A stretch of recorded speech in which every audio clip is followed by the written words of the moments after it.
नगर परिषद निवडणुकीत मतदारांचा थंड उत्साह, 49% मतदानाचा अंदाज। यवतमाळ नगर परिषदेसाठी शनिवारी दिनांक 20 डिसेंबर 2025 रोजी मतदान प्रक्रिया पार पडली। शहरातील एकूण 2,32,315 मतदारांसाठी निवडणूक विभागातर्फे 248 मतदान केंद्रे उभारण्यात आली होती। शनिवारी सकाळपासूनच मतदानाचा वेग अत्यंत संथ होता। दुपारपर्यंत मतदान केंद्रावर फारशी गर्दी दिसून आली नाही, ज्याचा परिणाम अंतिम आकडेवारीवरही झालाय।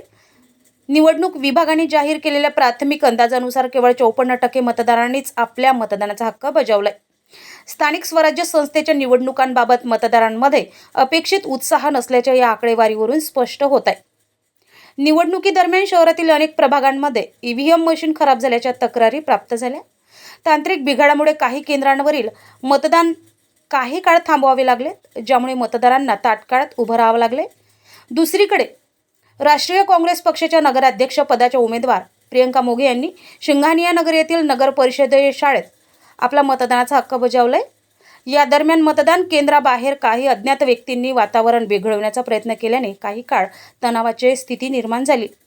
प्रसिद्ध अभियंता प्रकाश जानकर यांनी आपल्या कुटुंबांसह दाते कॉलेजमध्ये जाऊन मतदान केले। यावेळी त्यांनी संदेश दिला की योग्य उमेदवार निवडण्यासाठी प्रत्येकाने मतदान करणे आवश्यक आहे।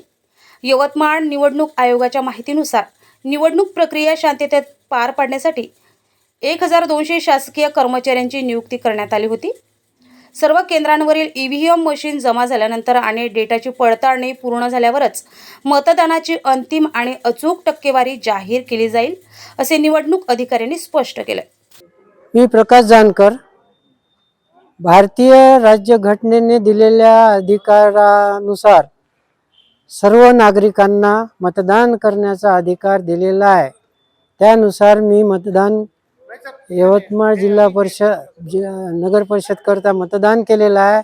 यवतमाळातील सर्व नागरिकांनी आपला मतदानाचा हक्क बजावा, असे मी सर्वांना आवाहन करतो।